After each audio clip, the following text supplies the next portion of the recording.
Hello বন্ধুরা, আজকে আমি আমার মিনি কিচেনে তৈরি করব লতি পাতুরি। তো প্রথমে আমি লতিটাকে একটু হালকা সেদ্ধ বসিয়ে দিয়েছি। আর এখানে দেখো কি কি উপকরণ নিয়েছি: লঙ্কার গুঁড়ো, একটু নারকেল কোড়া, লবণ, চিনি, সমস্ত কিছু, জিরের গুঁড়ো, সমস্ত কিছু নিয়ে নিয়েছি আর একটু লঙ্কা কুচিয়ে নিয়েছি। তো দেখো লতিটা সেদ্ধ হয়ে গেছে। আর এদিকে আবার রান্না করতে করতে বিকেলই হয়ে গেল। তো এখানে আমি কড়াইতে একটু তেল দিয়ে দিচ্ছি। এবার লতিটা সেদ্ধ হয়ে গেছে। এবার লতিটাকে ভালো করে সমস্ত উপকরণ দিয়ে ভালো করে একটু মেখে নেব।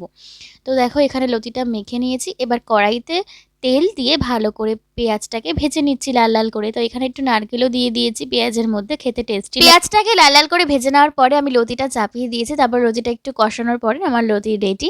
তো এখানে দেখো মিনি কিচেনে আমি প্রথমবার একটু ভাত করছি, ভাতের জল ফুটে গেছে, চালটা দিয়ে দিয়েছি। দেখো কি সুন্দরভাবে ভাতটা ফুটছিল আর দিকে দেখো মিনি উলি পোকা ধরছিল।